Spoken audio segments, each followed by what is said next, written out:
I've been a huge believer in summer enrichment programs for kids for probably the last 30 years, and I've been able to really see the impact that they've had on kids. What happens during these kind of summer camps is that kids really get a chance to experiment in some brand new areas. Robotics has always been the #1 class. No matter what we offer, robotics rises to the top because kids, they love it. Programs run Monday through Friday. Each week is self-contained, so parents can sign their kids up for 1 week or all 6 weeks. Each week we have a series of different classes. Programs run from 8:30 until 2 o'clock. We have a 30-minute lunch break, a morning break, so the kids get out, run around, play some games. So at the robotics camp, the main goal of the camp is how can we get campers engaged in being real and authentic engineers. And the way we tackle that is through the medium of robotics. Robotics is a perfect medium for becoming an engineer and learning the design process. We use the LEGO Mindstorms kit for that because the campers can quickly build things, take them apart, test, and then redesign.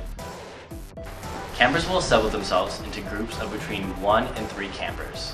These groups, we like to call them robotics companies, will have access between 1 and 3 LEGO Mindstorm kits depending on the size of their group and the scope of their mission.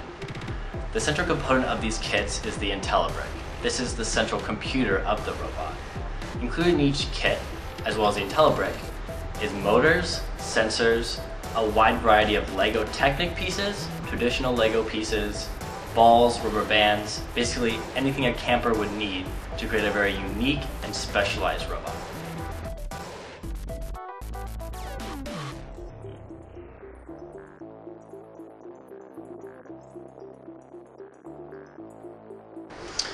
Another important aspect to making a robot do what you want it to do is to program it. LEGO provides the user with a simple and easy to use programming interface. In this case, we have 2 motors plugged into port A and B, and we want them to go forward at 80% of its maximum power, given that the maximum is 100, for 5 rotations, and at the end we want it to coast to a stop.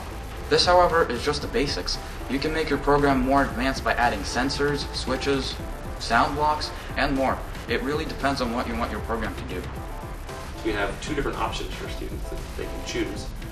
One is a beginning robotics, and basically what that means is I'll show them the basics. They're going to build for 1 day from instructions, and then from there I'll show them some programming introductions, and then starting the 2nd day they're actually going to design their own robot. Then they have to get their programming, their software, and their hardware to work together in unison. And then we also have an advanced robotics camp, and the only reason why it's advanced is we bypass all of the introduction to robotics and we get straight into building. And it won't be just one robot they build, but multiple robots over a series of days. In addition to building their own robots in the beginning course, we also have some discussions around what are robots, what are their purposes in society, and what directions is the future of robotics. In addition to just talking about it, we actually have a robotics team come visit us. This year we had the Citrus Circuits. They've actually come every year we've done the camp, so I imagine they'll continue to come. And then in the advanced robotics, we also look at professional robotics companies. So we're going to go visit some real engineers and see them at FNC Robotics, formerly Schilling Robotics here in Davis. And the students get an excellent chance to see the engineers and designers and programmers in action. So first we'll have an introduction to how they build robots, get to see their design process, go to see their testing grounds, and the type of things that they go through as a robotics company.